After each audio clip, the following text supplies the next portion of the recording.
Well, the U.S. labor market has remained strong amid growing inflation and recession concerns. However, there are some cracks in the market beginning to show. Outplacement firm Challenger Gray and Christmas reports a rising number of companies are cutting jobs and freezing their hiring right now. Job cuts rose a whopping 46% from August to nearly 30,000 last month. Did I read that right?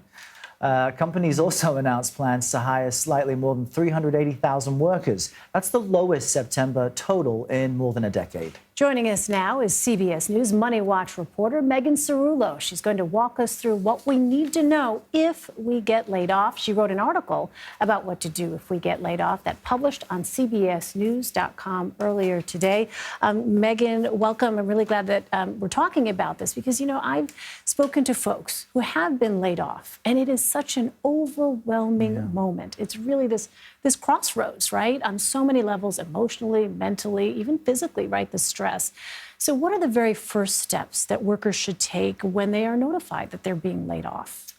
First of all, this is something that workers should start thinking about in advance of being laid off. Don't wait until you're laid off to start thinking about the steps so everybody should pay attention to this. You're going to take, given that we're seeing companies like Meta, Facebook parent company Meta, announcing layoffs for the first time in its history. It's something that's on our minds. Most of us in the U.S.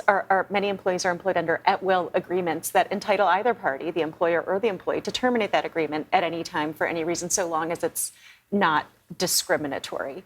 And if you are among the group of employees who are laid off, one of the first things you should get in writing from your employer, confirm that your employer is that you're going to be entitled to unemployment. Confirm that your employer will classify you as someone who was not terminated for cause, which would not entitle you to these benefits. And it's always best if you can get that in writing. Under the WARN Act, if you are a casualty of a mass layoff, for example, if a company closes a plant or an entire facility, they're required to give you 60 days notice. That's a right you should be aware of. You can file a claim if you're not given that notice. Interesting. I think a lot of people also, if they're in this position, because of the stress that Elaine mentioned, they're just not thinking as clearly as they might be. Otherwise, people don't realize the rights that they are entitled to. What about severance? You know, is an employee automatically entitled to a type of package from their employer that's kicking them out the door?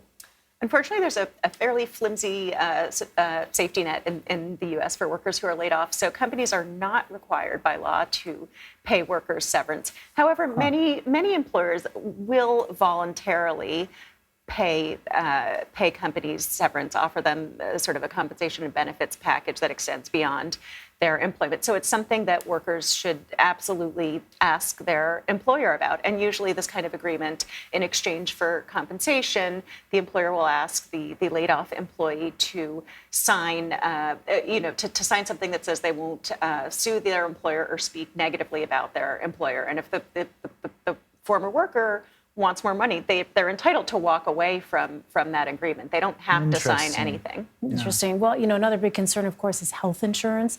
So how long would an individual be entitled to benefits for? Because, you know, for a lot of folks, if they have families, this is an enormous concern. Sure, they have dependents, they have spouses, they have children who depend on their company-sponsored health insurance. So it's absolutely something that workers should ask about. It'll vary by employer how long they will provide that coverage for. And workers should know that under COBRA, they can apply for an extension of those benefits.